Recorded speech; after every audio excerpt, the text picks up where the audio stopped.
شهر رمضان الذي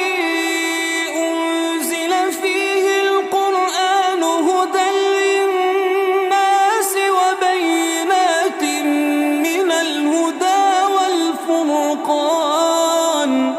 فمن شهد منكم الشهر فليصمه ومن كان مريضا أو على سفر فعدة من أيام أخر يريد الله بكم اليسر ولا يريد بكم العسر ولتكملوا العدة ولتكبروا الله على ما هداكم ولعلكم تشكرون.